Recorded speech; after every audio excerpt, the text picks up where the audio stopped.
Eh bien, bonjour à tous.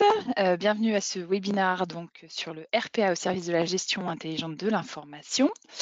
On va attendre encore quelques minutes le temps que tout le monde puisse se connecter et puis on va commencer.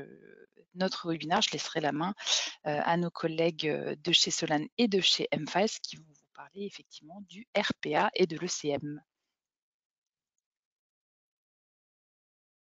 OK, bon, bah, écoutez Jean-Charles, Malo et Iba, je pense qu'on peut commencer. Nos petits collègues nous rejoindront au fur et à mesure. N'hésitez pas à utiliser la boîte de chat si vous avez des questions, on y répondra à la fin. Et s'il y a trop de questions, on y répondra lors d'une FAQ qu'on enverra à tout le monde en fin de webinaire. Écoutez, on passe la main à Jean-Charles, c'est à toi. Merci Sandra, bonjour à tous. Donc, écoutez, bienvenue à ce webinaire concernant le RPA au service de la gestion intelligente de l'information. Nous sommes trois interlocuteurs à vous présenter cette approche. Malo de la société M-Files, Iba de Solane qui m'accompagne et moi-même donc Jean-Charles pour vous accompagner durant ce temps passé ensemble autour du sujet. En introduction, c'est de vous dire que déjà, vous n'êtes pas seul face à votre écran. Nous sommes environ 150 personnes actuellement connectées pour ce webinaire. Et merci à tous pour l'intérêt que vous portez au sujet que nous allons vous présenter.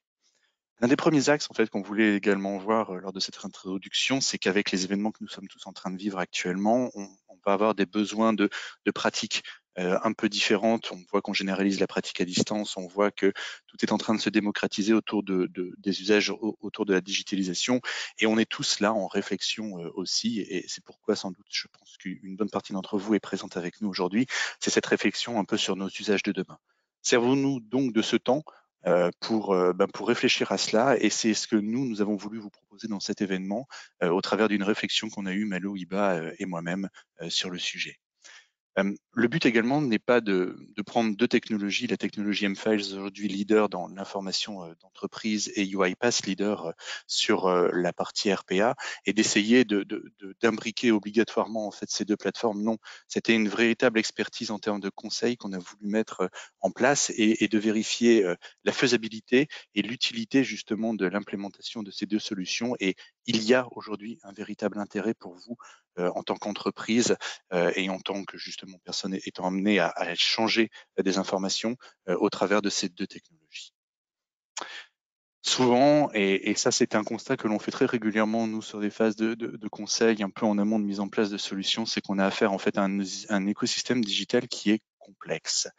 Vous avez énormément de choses, des applications, des ERP, des repositories dans lesquels vous déposez des documents, des flux d'échange au travers de tout cela, des API, des web services, bien sûr pour certaines applications qui vous permettent de faire communiquer l'ensemble de ces logiciels, de créer une forme de lien, et également des développements spécifiques avec des maintenances derrière. Et au travers de tout cela, ce qui va gérer un peu tous ces éléments-là, ce sont l'ensemble des acteurs de l'entreprise, à la fois acteurs internes en termes de collaborateurs, de direction, d'organisation, mais également les acteurs externes, vos clients, vos partenaires, vos concurrents également. Et on se rend compte que nos enjeux ont un peu changé et sont en train de changer justement au travers de tout cela. On doit communiquer avec tout ce petit monde, on doit faire communiquer en fait tous ces éléments-là, et on a des enjeux qui sont en train d'évoluer. On parle de rationalisation des coûts, on parle également de méthodes quick win, c'est-à-dire d'obtenir rapidement des résultats qui vont être démontrables, et on doit éviter également la complexification des systèmes, et on doit simplifier à outrance. On parle notamment de notion de low code. Donc notre conviction, parce que nous avons une réelle conviction aujourd'hui, et c'est ce que l'on veut vous démontrer, c'est qu'on est là pour vous accompagner dans la mise en place d'une gestion intelligente de l'information. Notre partenaire, donc M-Files, sur cette gestion, Malo va nous expliquer un peu cela par la suite dans le webinaire, vous montrer justement l'avantage d'une solution telle que M-Files. On a également UiPath aujourd'hui, qui est un outil d'automatisation de processus basé sur de la technologie, du machine learning, de la LADRAD également, et nous, Solane, faisons un peu le lien entre ces deux technologies, à la fois pour vous accompagner sur une phase de conseil, de mise en place de ces éléments, mais aussi d'intégration de ces deux plateformes, de l'une ou de l'autre, ou des deux, tel qu'on vous le démontre aujourd'hui au sein de ce webinaire. Rapidement, on va se présenter en tant que société. Donc pour nous, Solane, Iba et moi-même, donc nous sommes partenaires donc de UiPath et de M-Files, et nous avons 18 ans d'expérience aujourd'hui autour justement de la donnée non structurée. À la fois un département conseil, mais également un département intégration, avec un but, c'est de vous aider à optimiser vos processus métiers existants, de structurer l'ensemble de vos contenus numériques, de réfléchir ensemble et d'imaginer demain quelles vont être l'expérience digitale ou les nouvelles expériences digitales que vous pouvez avoir à mener. Et également, c'est de fluidifier votre production, qu'elle soit documentaire, qu'elle soit liée à l'information externe ou interne de l'entreprise. Malo, Merci Jean-Charles, bonjour à je tous. t'en prie. Notre société M-Files est un éditeur d'origine finlandaise, comme certains d'entre vous le savent. Nous connaissons un succès mondial qui nous a conduit à ouvrir des bureaux au-delà de la Scandinavie, un petit peu partout en Europe, en Angleterre, en France, en Allemagne, également en Amérique du Nord avec les États-Unis et le Canada, et puis depuis un certain temps en Australie. Nous avons un réseau de revendeurs, également d'intégrateurs qui nous aident à déployer M-Files. Solane faisant partie de ceux qui ont une capacité à la fois de conseil amont, mais également d'intégration et de revente. Nous avons au total 5000 clients environ, répartis dans une centaine de pays. Iba, si tu veux bien nous présenter UiPath. Bien sûr, Iba Beldi, donc bonjour à tous. Alors la société UiPath en quelques mots, donc c'est une société éditrice d'un outil de la RPA, donc RPA Robotic Process Automation. Donc cet outil-là se nomme UiPath. Donc voilà, donc c'est une organisation, mais ça ne se base pas simplement sur un outil, c'est toute une nouvelle organisation en fait de travail qui est proposée par UiPath, de l'outil de l'automatisation, monitoring, à la découverte des process, à la capturation. Voilà, c'est vraiment comment intégrer l'RPA au niveau d'une entreprise. Donc ça a une présence mondiale, avec le siège notamment à New York. Et depuis 2015, UiPath a connu une croissance exponentielle. Et donc avec une place plutôt intéressante dans les classements sur Forbes, avec Gartner qui positionne du coup UiPath plutôt comme étant leader. Voilà. Alors, quel est le constat de départ? Premièrement, nous avons des données structurées qui sont éparpillées dans de multiples référentiels. Par données structurées, on entend tout ce qui va être stocké dans une base de données de manière assez rigoureuse. Il peut s'agir de données de salariés, de données relatives au matériel informatique qui est prêté aux salariés durant sa présence dans l'entreprise. Il peut aussi s'agir des données relatives aux voitures de fonction et autres avantages en nature octroyés aux collaborateurs. Donc, multiplicité de ces systèmes structurés, quel que soit leur nom, pour collecter ces informations. Deuxième élément du constat, il existe aussi des données qui cette fois ne sont pas structurées. Pensez à tout ce qui peut être du domaine des fichiers bureautiques, Excel, Word, PowerPoint, PDF, des images, des vidéos aussi, pourquoi pas. Et ces éléments non structurés sont encore plus disséminés, quant à eux, que les données structurées. Qu'il s'agisse des données déposées sur le poste de travail de l'utilisateur directement, de sa messagerie, ou pourquoi pas celle de ses équipes, celle de ses collègues, qu'il s'agisse de lieux de partage de documents dans le cloud, on en connaît tous, les Dropbox, les Box, les Google Drive, etc. Ou encore de SharePoint, pourquoi pas. Donc là, la dissémination est encore pire. Troisième élément du constat, les outils de partage de fichiers ne sont pas de véritables outils de gestion documentaire. En particulier, ils ne permettent pas de gérer correctement le cycle de vie des documents, le cycle de vie des contenus. Ils ne vont pas ou rarement permettre de gérer correctement les contraintes réglementaires telles que RGPD. Donc c'est un souci. Et puis, dernier élément, même quand on parle d'un système de gestion électronique de documents, ce dernier ne va correctement gérer que le plan documentaire. mais pas vraiment le plan informationnel. Alors que finalement, ce qui compte dans l'entreprise, c'est l'information. Qu'est-ce qu'on peut en faire? Pour adresser ce constat de départ, la solution que nous proposons, le produit mFiles de notre propre société mFiles, propose une approche orientée métier. L'idée étant bien sûr que tous les aspects informatiques soient hyper simplifiés et que la priorité soit donnée au cas d'usage métier pour conférer une plus grande autonomie aux utilisateurs métiers. Ensuite, l'approche est informationnelle, comme je soulignais le point dans le constat. C'est un manque de ne pas pouvoir travailler à un niveau informationnel. Les données, c'est une chose, mais pouvoir les agréger, les compiler et en extraire l'information essentielle, ça c'est plus important. C'est ça qui permet de sortir du chaos numérique. Et on va sortir de ce chaos numérique d'autant plus que l'on sera capable de relier les informations entre elles. Je fais souvent le parallèle avec le cerveau.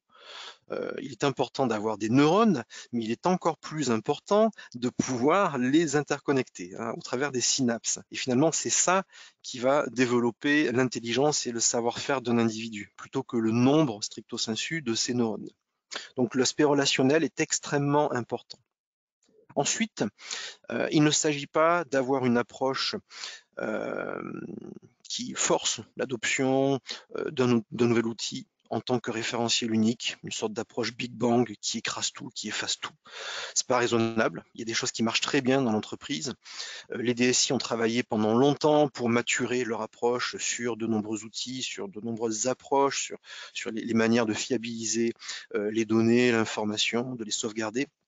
Donc il s'agit plutôt de fédérer les référentiels existants sur lesquels on va pouvoir s'appuyer, capitaliser pour adresser un cas d'usage, en l'occurrence celui des ressources humaines avec l'onboarding d'un nouveau collaborateur. Et enfin, l'intelligence permet de faciliter la vie du collaborateur en allant automatiquement renseigner certaines informations plutôt qu'il n'ait à le faire à la main. Voilà pour ce slide. Sur la partie RPA, les bénéfices de l'outil sont pluriels. On a vu tout à l'heure par rapport aux enjeux, à la complexité de votre système d'information, que l'outil va nous permettre de nous affranchir d'un certain nombre de contraintes, puisqu'on a affaire à une technologie qui est non invasive. Pourquoi? On a des applications aujourd'hui au sein de notre système d'information qui n'offrent pas forcément de système de communication, système d'API, de web service. On trouve souvent cela, notamment au travers des ERP.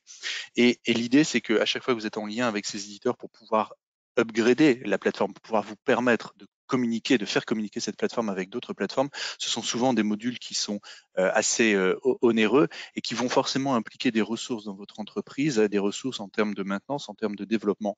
Pourquoi ne pas utiliser justement l'ensemble de ces ressources ou une partie de ces ressources pour démontrer rapidement par l'exemple les éléments? Et ça, c'est ce que permet justement UiPath au travers d'un certain nombre d'éléments. Et c'est cette faible barrière technologique, cette fiabilité en fait des éléments qui est très importante à voir également. Et ce qui va nous permettre de calculer, puisqu'on va être dans une notion, si vous voulez, on l'a évoqué tout à l'heure, de quick win, c'est-à-dire de démonstration par exemple assez rapide, on va être capable de calculer forcément un ROI derrière cela.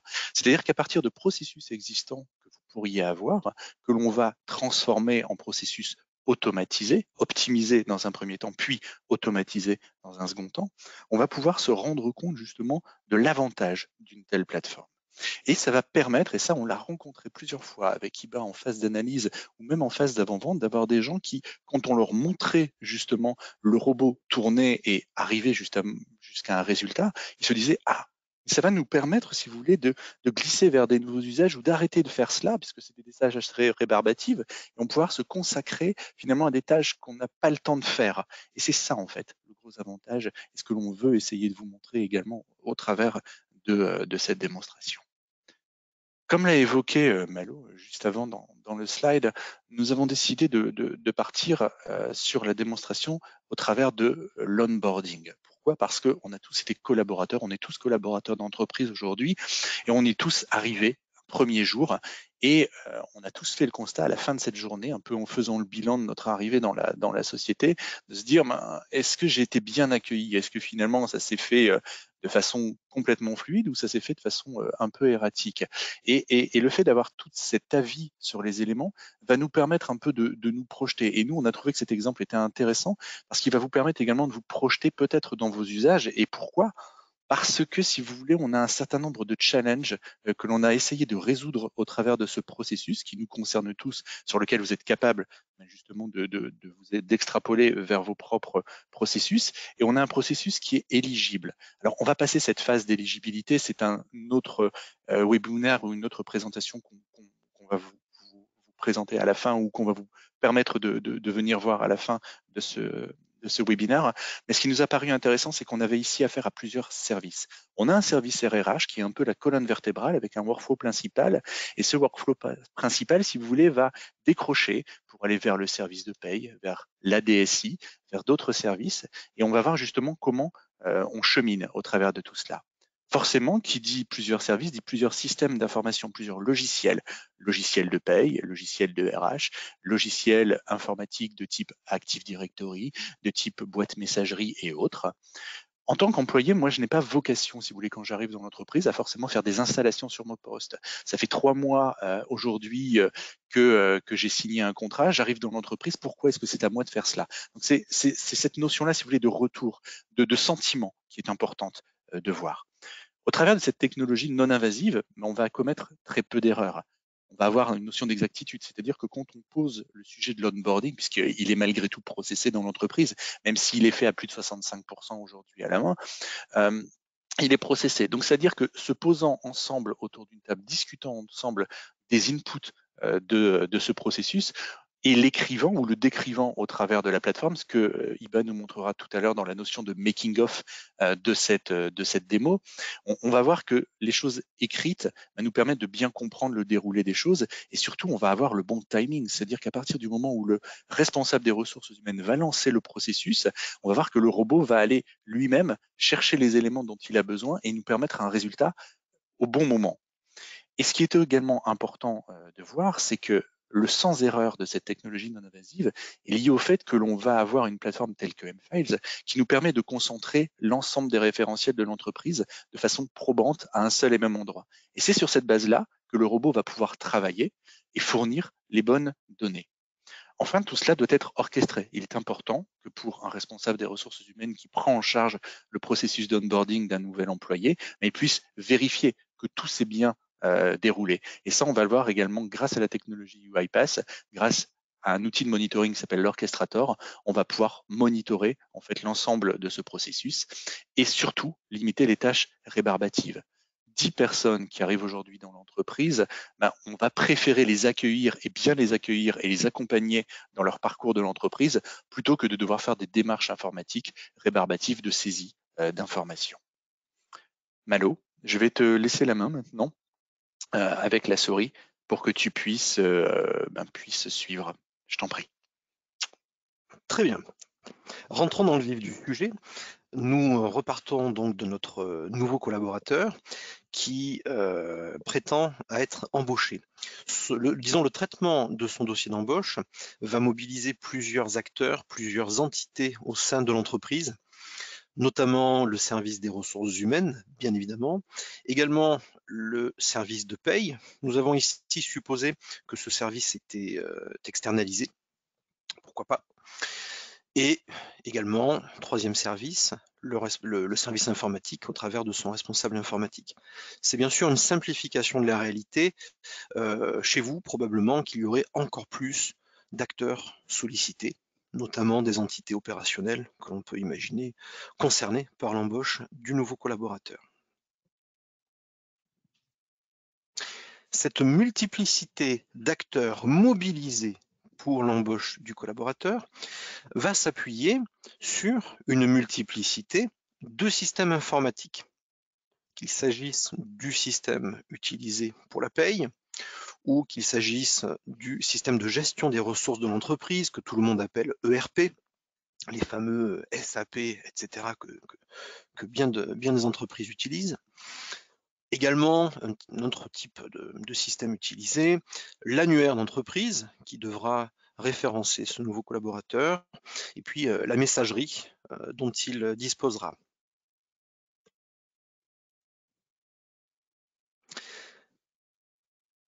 L'approche que nous vous proposons précisément dans ce contexte consiste à amener un premier outil, mFiles, outil de gestion de l'information d'entreprise, qui va jouer différents rôles, notamment celui de donner une vision opérationnelle à 360 degrés. Comme je vous l'indiquais, mFiles peut servir de référentiel, mais va aussi pouvoir fédérer des référentiels existants quand ils sont satisfaisants. Un exemple de référentiel qui contient la plupart des employés de l'entreprise, c'est l'annuaire tout simplement, l'Active Directory. Donc, dans ces cas-là, on ne va pas réinventer un annuaire, bien sûr, on se connecte à cet annuaire, pour vous donner un exemple. Ensuite, mFiles va permettre de porter les workflows métiers, en l'occurrence les workflows des ressources humaines, bout en bout, et qui vont permettre donc de suivre l'avancement du dossier d'embauche du collaborateur durant tout son cycle de vie. C'est très important de raisonner en termes de cycle de vie pour avoir un bout en bout, ne rien rater dans toutes les étapes d'onboarding des employés. Et on connaît quand même encore bien des sociétés qui ont ce souci, qui ont des trous dans la raquette, c'est-à-dire que d'un collaborateur à l'autre, déjà le parcours d'embauche ne sera pas forcément le même, ce qui est anormal bien sûr. Et puis certaines étapes sont parfois ratées et personne ne s'en rend compte. Voilà. Donc il faut un workflow bout en bout pour ne rien rater. Et il faut également, je dirais, la capacité à savoir à tout instant où nous en sommes du parcours d'incorporation du collaborateur. En cas de souci, il faut savoir où est-ce qu'on en est, est-ce que l'un des systèmes impliqués, mobilisés, a failli, et le cas échéant, entreprendre les actions correctives immédiatement. Nous allons rajouter le premier outil, un deuxième outil, UiPath, qui a été introduit par Jean-Charles tout à l'heure. UiPath va ici jouer le rôle de facilitateur finalement entre cette multiplicité de systèmes. J'allais parler d'agilisateur finalement, hein, si on peut employer le terme, agilisateur, pour faire circuler facilement les données depuis un système vers un autre. Alors vous allez me dire, mais bien souvent les systèmes ont des capacités d'interfaçage, d'interconnexion électronique. Certes, mais souvent, ces API, qui sont le mécanisme sous-jacent pour interconnecter entre deux outils, sont complexes. Ça arrive.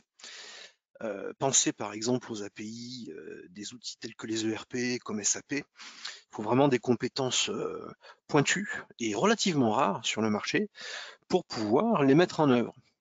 Donc, premier gain attendu de UiPath, la facilité pour pouvoir interfacer les différents systèmes entre eux.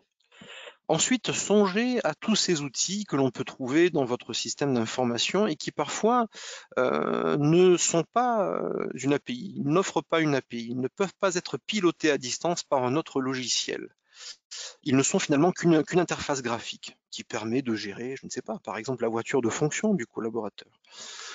Si on est dans un tel cas, là aussi, UiPath sera salvateur pour nous, puisqu'il permettra de s'interfacer avec l'outil à un niveau interface graphique. Finalement, il va se comporter comme un collaborateur qui utiliserait l'outil. Simplement, il va pouvoir aller beaucoup plus vite et notamment travailler sur toutes les tâches rébarbatives, répétitives, qui en plus ne contribuent pas au bien-être du collaborateur. Ça lui fait perdre du temps et ça aura tendance à tuer son moral.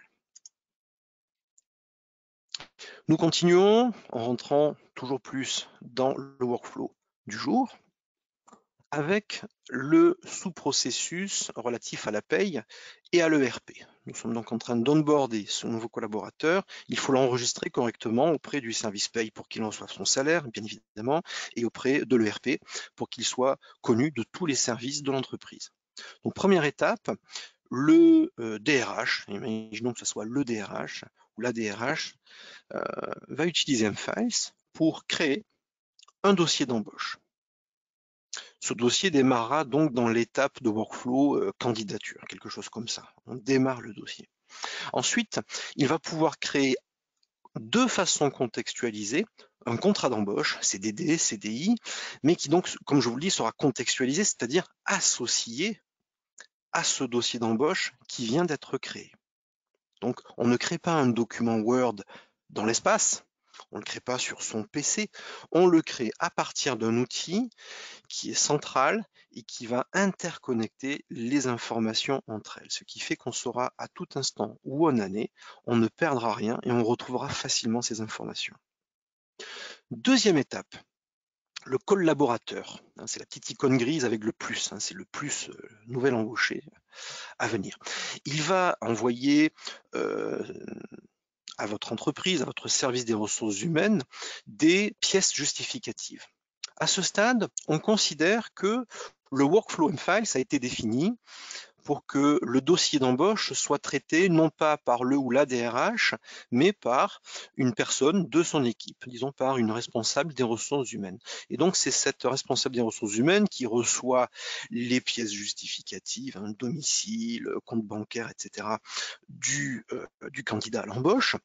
Cette personne va placer ces documents dans M-Files, elle va en fait directement les glisser-déposer sur le dossier d'embauche. Ce qui fait que ces documents, ces pièces justificatives seront reliés immédiatement, sans avoir rien à faire, au dossier d'embauche. Encore une fois, là, on va éviter de perdre des informations, on les rassemble là où elles ont du sens. Et finalement, notre objet pivot, notre objet central à tout ce scénario que l'on décrit, ce sera le fameux dossier d'embauche. Tout s'y rattachera. Continuons. À ce stade, c'est UiPath avec son petit robot que vous voyez en rouge qui va prendre la main et qui va s'occuper de toutes les tâches rébarbatives sans valeur ajoutée. Il va se connecter automatiquement au système de paye pour créer le salarié. Et il va aussi typiquement saisir son matricule. Ensuite, il va revenir dans M-Files, il va faire ça tout seul, il va ouvrir M-Files et il va utiliser l'information de matricule qui a été générée par le système de paye. Et souvenez-vous que ce système de paye, dans notre exemple, a été externalisé, donc il n'est pas stricto sensu dans votre entreprise, il n'est pas maîtrisé stricto sensu par la DSI de votre entreprise. Eh bien, l'intérêt de UiPath, là, c'est d'avoir récupéré des informations au travers de l'interface graphique de ce système de paye. Et donc, il va pouvoir réinjecter, reverser ces informations dans M-Files. Encore une fois, M-Files, ici, joue le rôle de référentiel ou de fédérateur de référentiel. Finalement, c'est votre point d'accès unique à l'information. Que cette information soit physiquement dans M-Files ou à l'extérieur, on s'en fiche. Ce qui compte, c'est qu'elle soit accessible depuis un seul et même endroit et donner l'impression de complétude. Ensuite, le robot continue son travail. Il va mettre à jour un fichier Excel et puis il va se connecter à l'ERP pour à nouveau créer le salarié, mais au niveau de l'ERP, après l'avoir créé au niveau du système de paye précédemment. Il va également pouvoir, au travers de l'ERP, générer l'identifiant du badge du collaborateur. Dernière étape, il va utiliser une partie de ces informations créées dans l'ERP pour les injecter et les pérenniser dans M-Files. À ce stade-là, nous avons fini ce sous-processus P et ERP, et comme vous voyez, la vérité se trouve dans M-Files. On sait exactement ce qui a été fait et le dossier d'embauche compile toutes les informations de manière cohérente, homogène et exacte. On continue avec le deuxième sous-processus, celui qui va mobiliser la DSI pour enregistrer le collaborateur auprès des systèmes informatiques utiles et nécessaires. On démarre dans M-Files, et là, c'est le robot qui prend la main. Il va accéder à un fichier Excel qui est utilisé par la DSI. On a fait cette supposition, on pourrait avoir d'autres approches bien sûr, mais imaginons que la DSI utilise un fichier Excel pour gérer sa logistique relative aux collaborateurs, pour leur octroyer des adresses email, leur associer un PC portable, un téléphone portable, que sais-je. Donc le robot se charge de cette première étape et il va indiquer à mFiles que on peut passer à l'étape suivante du workflow. Souvenez-vous, c'est mFiles qui porte ce workflow bout en bout pour être cohérent et certain de ne rien louper. Quand mFiles passe dans la prochaine étape du workflow, il notifie, vous voyez ici cette icône d'enveloppe, il notifie le responsable informatique ou son équipe. Au-delà de la notification email, notez que mFiles peut également générer des tâches. C'est très important. Ces tâches, c'est le moyen de ne rien louper. Un email, quand on en reçoit 50, 80, 100, 200 par jour, ce qui est souvent le cas dans les DSI, on est vite noyé.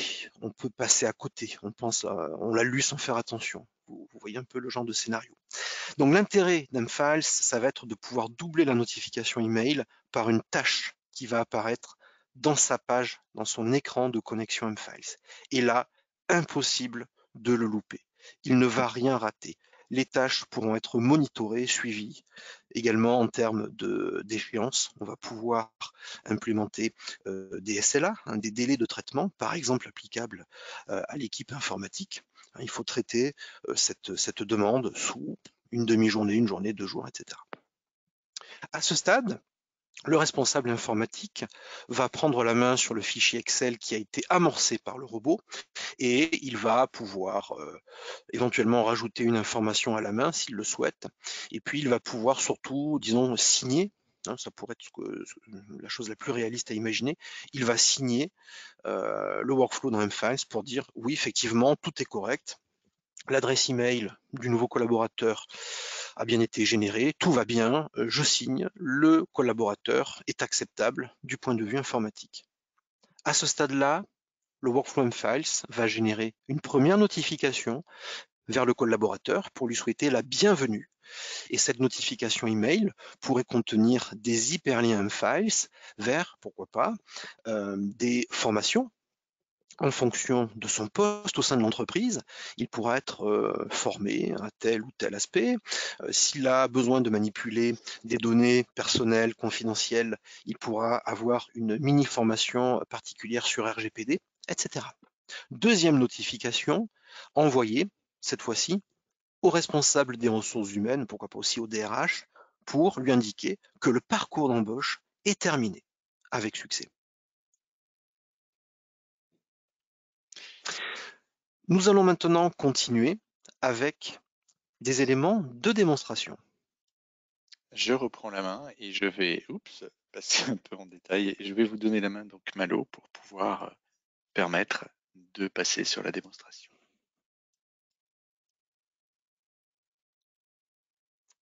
Très bien. Normalement, vous devriez voir mon écran. Est-ce que vous pouvez me le confirmer? C'est le cas. Parfait. Merci beaucoup. Nous voilà donc sur l'écran d'accueil de mFiles, le système de gestion de l'information. Ce système permet essentiellement de faire 3 choses si on voulait vraiment stigmatiser ses capacités. La première va être de créer des contenus, créer de l'information avec le gros bouton plus.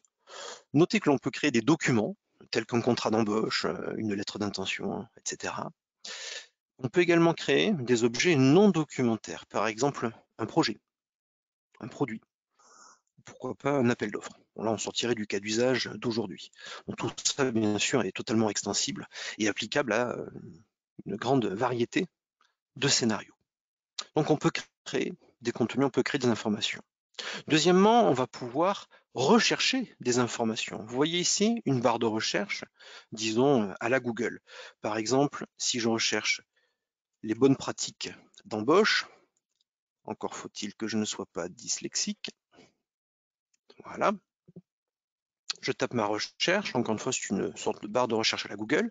Ça me donne des résultats surlignés en jaune au niveau des métadonnées. Je peux cliquer sur le résultat. Voilà.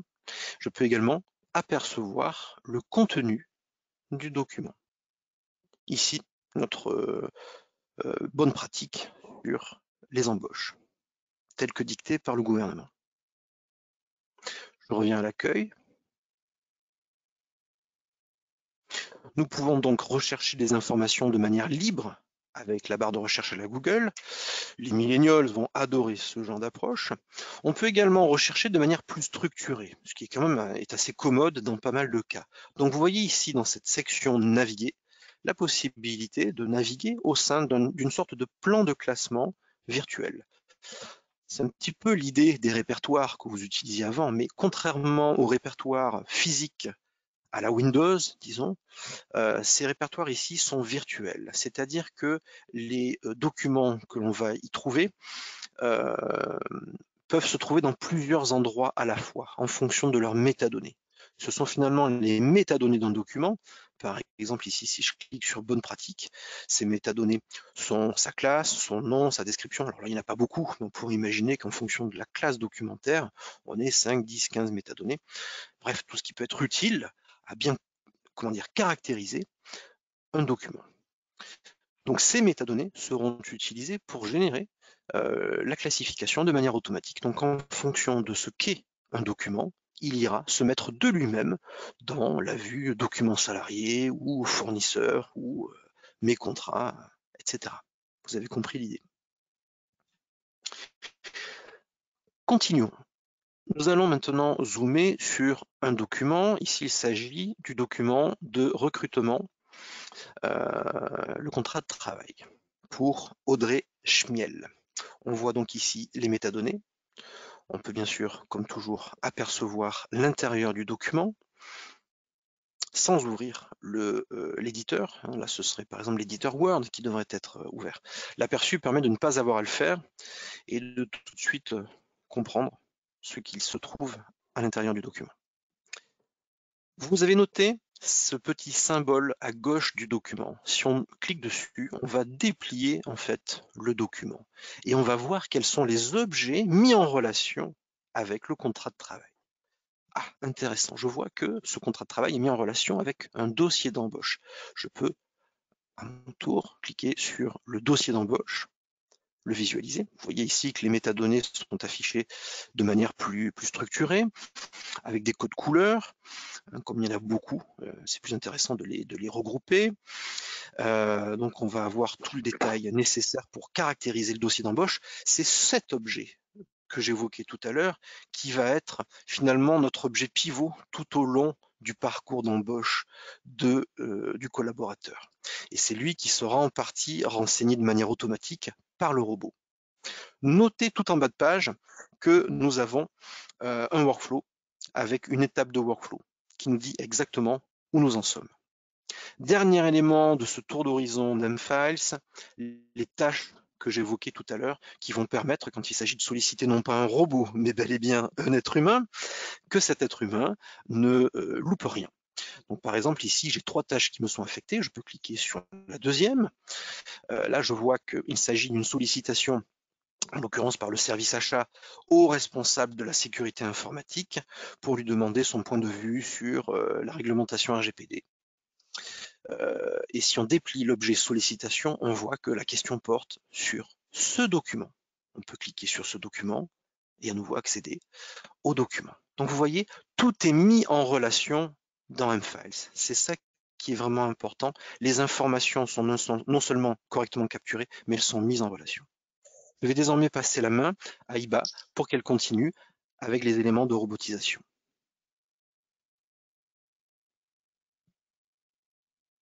Donc Iba, voilà, je viens à l'instant de te passer la main.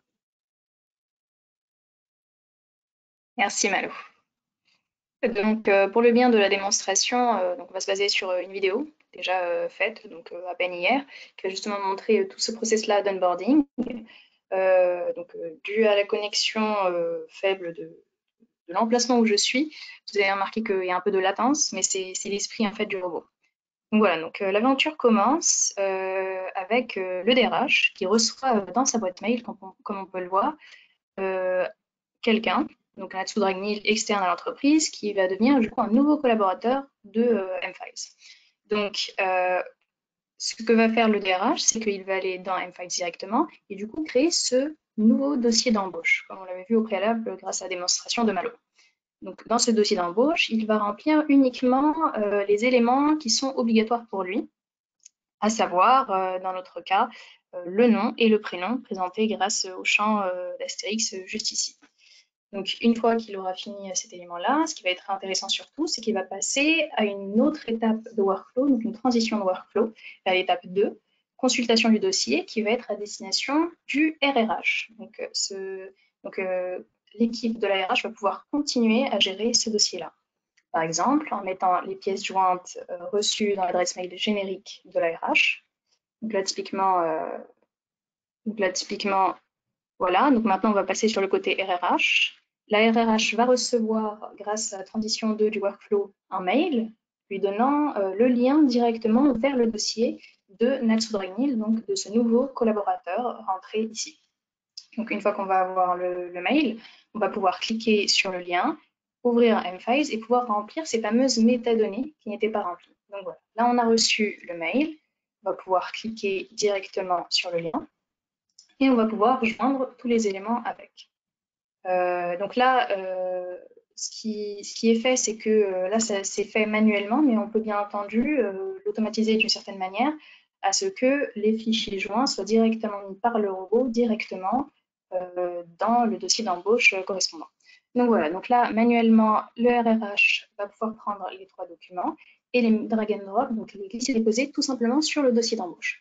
À noter, et c'est très intéressant, les éléments joints directement dans ce dossier d'embauche vont hériter des métadonnées mises par défaut au niveau du dossier d'embauche. Là, par exemple, au préalable, la DRH avait inséré comme élément le nom et le prénom. On drag and drop tous ces fichiers-là, donc en l'occurrence ici le contrat d'embauche, le justificatif de domicile et le RIB.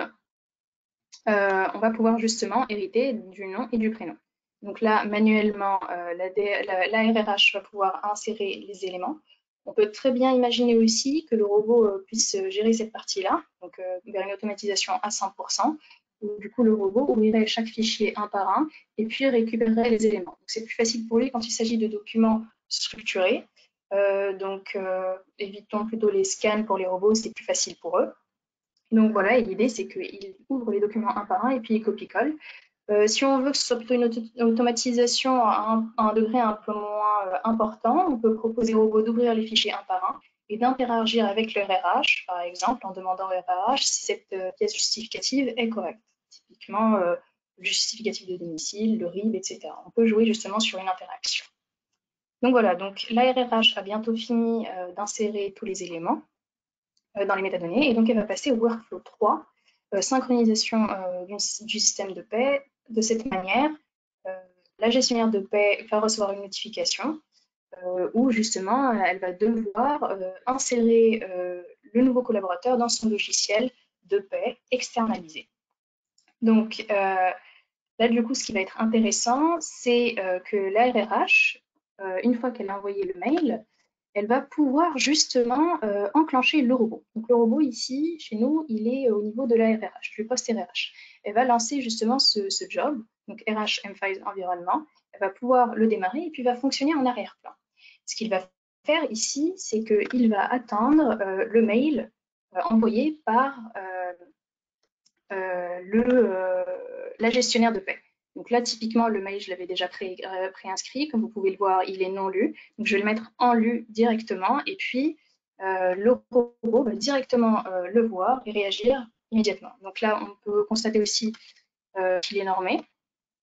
Donc, typiquement, matricule, prénom, nom, avec matricule et numéro de matricule. Comme ça facilite pour le robot la lecture. Et donc ici, directement, on peut voir, là, c'est le robot qui a remarqué qu'il y a un nouveau mail reçu très précisément par la RRH. Donc, la RRH va pouvoir lui laisser la main et à partir de maintenant, c'est le robot qui travaille. Donc là, c'est le robot qui tape dans la barre de Windows Explorer. Il va pouvoir justement se mettre dans M-Files. Donc, ça ne va pas tarder. Une fois qu'il va pouvoir être dans M-Files, il va pouvoir insérer le matricule, comme on peut le voir juste ici. Et puis, il va directement se connecter dans Odoo, donc le RP de l'entreprise, où justement, il va pouvoir créer le nouvel employé. Donc voilà, il va le créer. Et puis, toutes les métadonnées qui ont été saisies déjà dans M-Files vont pouvoir être copiés-collés directement depuis l'espace de stockage du robot finalement. Voilà, comme on peut constater, les différentes informations qui sont mises petit à petit. Et intéressant, il va aussi générer le badge du collaborateur et du coup récupérer cette donnée-là. Donc là, directement et très rapidement, il revient sur M-Files et puis il va changer le workflow puisqu'il a fini justement de passer le collaborateur dans le RP. Donc là, le RRH va recevoir une notification dans le RP. Et là, très intéressant, très rapidement, la DSI commence le robot commence à se mettre en prévision du fichier qui va être envoyé à la DSI. C'est-à-dire que, comme on a pu voir juste là et très très rapidement, il va ouvrir un fichier Excel et le pré-remplir. On va voir tout à l'heure justement dans le making-of comment est-ce qu'il va le remplir très rapidement. Donc voilà, donc là, à une vitesse phénoménale, il va remplir tous les éléments, copier-coller, et puis il va justement changer le workflow pour que le DSI commence à recevoir ce fichier-là et donc justement gérer la partie AD, gérer la partie informatique, équipement informatique et vérifier la disponibilité. Donc voilà, donc là, le DSI est en cours de travail sur ce dossier-là. Et donc le DSI va recevoir un mail en provenance de M-Files qui va lui dire, voilà, le dossier est à vous à présent, le collaborateur a été déjà ajouté dans le RP, et donc il va pouvoir rentrer dans ce fichier Excel-là et écrire des informations.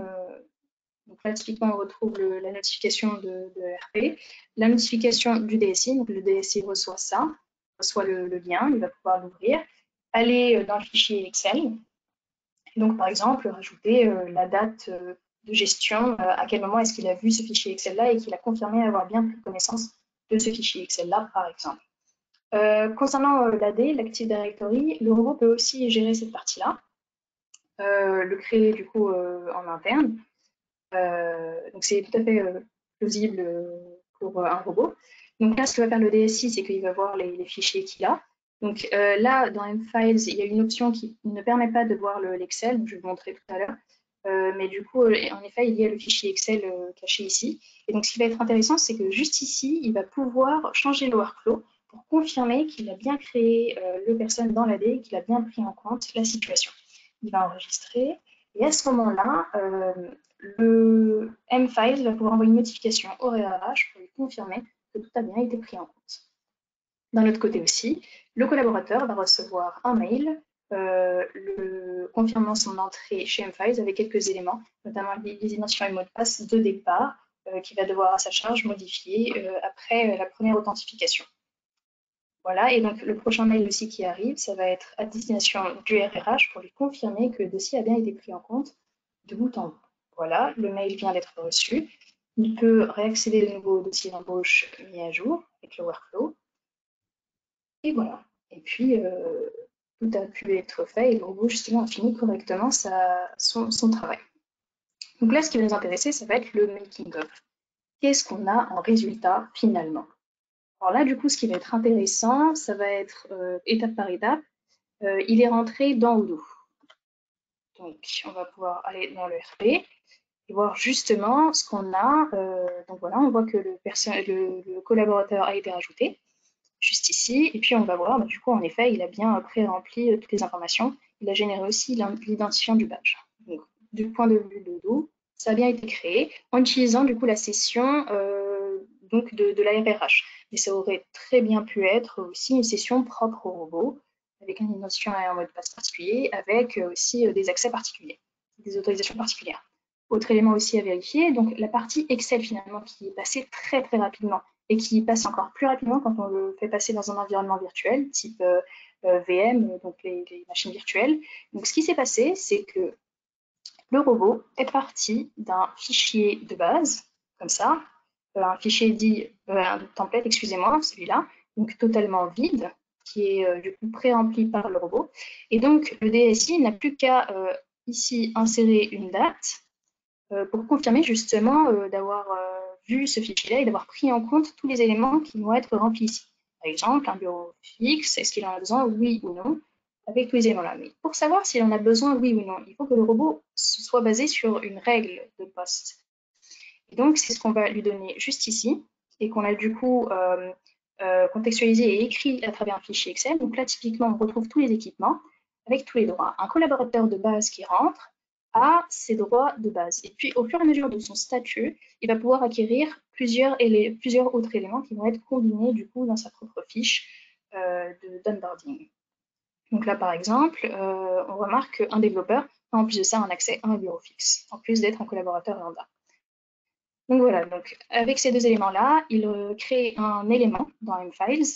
Donc ici, dans mFiles, donc là, ce dit en passant, on peut voir que le workflow est au 7, donc le collaborateur est activé, son dossier est bien à jour. Bien, ici, comme vous pouvez voir, on ne peut pas voir le fichier Excel, mais si on va dans la partie ouvrir du dossier, on peut justement retrouver ce fichier Excel-là. Et si on l'ouvre, on va pouvoir retrouver le fichier dûment rempli, justement, avec les éléments en fonction des règles de poste qu'on a vues juste avant. Donc voilà, donc tout ça, ça a été fait du coup avec mFiles et du coup aussi en partie grâce à UiPath Studio, qui est l'interface de développement de UiPath. Donc, let's just have a peek. Juste rapidement, si on voit ce que ça donne, on peut voir que ça se base sur un système de drag and drop. Donc, en fonction de ce qu'on veut, on peut tirer ici. Et puis, on peut écrire les éléments qui nous intéressent. C'est un mauvais exemple. Par exemple, celui-là classique. Et puis, on peut entrer des éléments à l'intérieur très rapidement. Donc, c'est comme ça que se passe le côté de développement. Et puis, on peut voir justement ce côté-là. Ça, c'est le côté développement. Une fois qu'on finit de développer, en fait, on va appuyer sur ce bouton-là, Publish, et donc ça va interagir avec un système du coup d'orchestration nommé orchestrateur qui va permettre justement de monitorer tous ces robots-là. On peut imaginer un parc informatique gigantesque avec plusieurs machines virtuelles qui travaillent sur des robots à différents temps, c'est possible, ou même en parallèle. Et donc, on va pouvoir justement suivre en temps réel les robots, voir l'état des jobs, s'ils ont été faits avec succès, s'il y a eu des erreurs, s'ils ont été stoppés. On va voir aussi ici en détail, très rapidement. Et puis, bien sûr, cet accès-là, côté administrateur, c'est plutôt donné aux personnes de l'infrastructure d'une DSI, mais on peut avoir différents accès à différents degrés, avec notamment les directeurs des business units.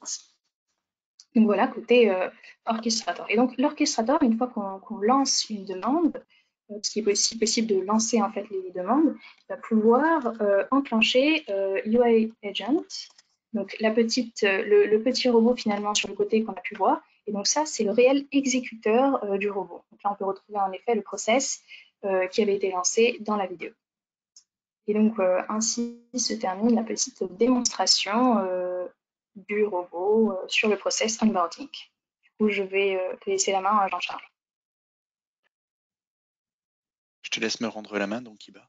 Donc, ce que l'on peut dire en synthèse, c'est que le robot a vraiment permis de lier en fait l'ensemble des éléments, des tâches qui auraient normalement incombé au RRH. En fait, le robot a permis justement de créer ce lien au travers des éléments. Je vous remontre donc mon écran pour terminer cette partie-là. Et je laisse la main très rapidement à Iba et Malo, puisque je vois que l'heure avance, pour nous donner un peu les éléments. Oui, Malo, alors très rapidement sur celui-ci, nous constatons que les deux outillages que sont la gestion de l'information mFiles et la robotisation du processus avec UiPath se complètent parfaitement et s'articulent parfaitement. Nous avons pu le vérifier durant cette expérimentation. En particulier, notons que UiPath a permis d'intégrer de manière très agile les différents composants du système d'information. Et que d'autre part, il a permis de soulager les collaborateurs de toutes les tâches pénibles et rébarbatives. Je te rends la main. En termes de ROI.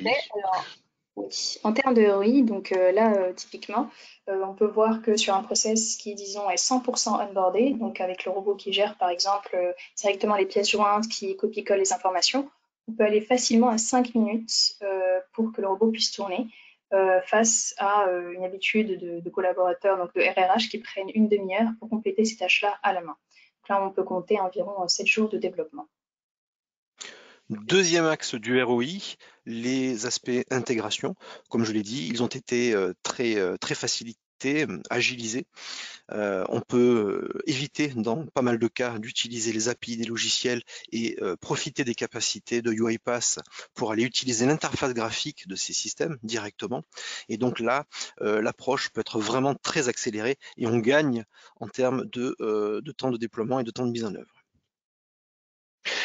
Pour conclure, donc sur ce webinaire, notre idée a été, nous, Solane, si vous voulez, d'envisager une approche sensée du RPA. C'est-à-dire qu'on s'est posé vraiment la question avec les technologies M-Files et les technologies UiPath que nous maîtrisons, de voir justement quel était le processus aujourd'hui le plus facilement éligible. Et on s'est rendu compte que utiliser ce processus RH, comme on pourrait utiliser d'autres processus, j'imagine très bien que vous avez des processus également chez vous qui font appel à énormément de ressources. Et vous, je pense qu'au travers de cet exemple, vous pouvez vous transposer vers vos propres processus, ou on peut vous aider également à le faire. On a voulu mettre en place un système agile, mais qui ne vient pas déstabiliser le système d'information.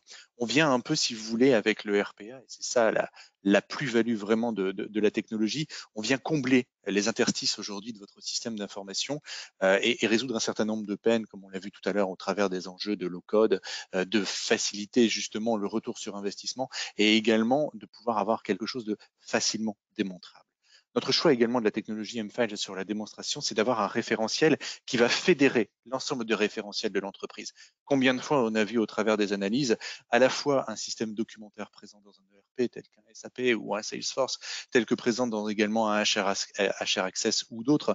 Et l'idée, ce n'est pas de laisser ou on va dire, de reprendre toute cette information. Non, on la laisse dans ces référentiels. Par contre, on vient créer un lien au travers de l'ensemble de ces référentiels dans M-Files, et c'est à partir de M-Files que le robot prend tout son sens et justement va pouvoir permettre d'obtenir des résultats probants. Ça, on le dit, et ça fait quelques années maintenant que je travaille sur les robots. Une donnée en entrée qui est probante donnera au travers du robot, du processus d'automatisation, des données probantes en sortie. Et par voie de conséquence, par contrario, si on a de mauvaises données en entrée qui ne sont pas forcément liées, qui ne sont pas validées au sein du système d'information de l'entreprise, fédérées au sein d'un système d'information de l'entreprise, on n'aura pas forcément des bonnes données en sortie. Le robot ne fera pas de miracle entre deux. Même si au travers de ce qu'a présenté Iba de la vidéo, on a eu un peu le système David Copperfield de dire ouais, c'est génial, ça va très vite. Non, il faut bien être conscient également de l'ensemble des éléments. Ça va vite, ça accélère grandement les usages, c'est certain, c'est probant, mais à condition de bien avoir fait le travail de conseil en amont, justement d'analyse de vos processus. Et donc c'est là où on a un réel savoir-faire pour comprendre vos enjeux et aboutir aux résultats souhaités et bien sûr d'industrialiser la solution que vous voulez mettre en place. Votre interlocuteur est Christelle chez nous, donc, qui est en charge de la partie commerciale. Un mail vous sera envoyé justement avec ses coordonnées si vous avez besoin que l'on échange plus en détail sur le sujet. Également, on va vous mettre à disposition un Forms au travers de Google qui arrivera par mail, déjà pour vous remercier de votre participation à ce webinaire et également pour vous demander si vous avez des approches, des sujets que vous voudriez qu'on aborde ensemble lors de prochains webinaires que l'on pourrait organiser. De vous inviter également pour nos prochains webinaires. Le prochain aura lieu donc avec M-Files, UiPath et nous-mêmes Solane autour du sujet pharmaceutique et de la santé. On parlera notamment de tout ce qui tourne autour des systèmes de regulatory affairs, c'est-à-dire de mise sur le marché des éléments et de prouver justement la véracité des documents dans ce cadre-là et de l'apport du robot, également sur la partie clinique, de savoir comment le robot va permettre de faire un lien global sur un processus assez complexe. Également, nous proposons un atelier RPA. J'ai parlé tout à l'heure, j'ai évoqué la notion d'éligibilité de processus. Derrière ce terme et cette méthodologie que l'on fait avec UiPath, c'est de vous aider justement à comprendre vos processus et à choisir les bons processus, à la fois de les optimiser si nécessaire, mais également de les optimiser au travers de UiPath. Et ça, c'est l'apport conseil que l'on peut vous proposer. Je te laisse, Sandra, reprendre la main sur cette dernière slide. Merci Jean-Charles. Alors, on a une question, si tu peux y répondre rapidement, mais je pense que sinon ce sera évoqué effectivement lors de prochains ateliers. Est-il possible d'utiliser cela pour la gestion des achats? Bien sûr. Dans le cas de la gestion des achats, il est bien sûr évident d'utiliser la technologie UiPath, en l'occurrence de robots. On a fait, nous, sur les parties finances, notamment au niveau du public, avec des systèmes Chorus qu'on est complètement capable d'intégrer. Et il est évident que les systèmes d'achat aujourd'hui sont des systèmes que l'on implémente déjà au travers de solutions. Des ERP, justement, cet gros avantage, tel qu'on l'a vu dans la démonstration, c'est que l'on vient finalement se substituer à l'utilisateur au travers de l'écran et donc de prendre la main sur les actions qui sont menées, donc de pouvoir le faire sans aucun problème, de pouvoir lier. Ça, c'est un des systèmes les plus complexes que j'ai été amené à gérer, qui sont des systèmes à la fois qui regroupent des logiciels de type Office et également, j'avais 4 ou 5 ERP dans un processus assez complexe que l'on a mis en place. Donc, c'est tout à fait réalisable dans le cadre de la gestion des achats. Très bien. Eh bien, écoute, merci beaucoup pour ta réponse. Merci à tous pour votre participation. N'hésitez pas à envoyer vos questions à nos équipes. On vous enverra un petit email avec les coordonnées de tout le monde et le petit formulaire pour toutes vos idées sur les prochains thèmes d'automatisation. En attendant, on vous souhaite une très belle journée et puis bien, bon courage dans ces périodes un petit peu compliquées. À très bientôt. Au revoir. Merci à tous. Au revoir.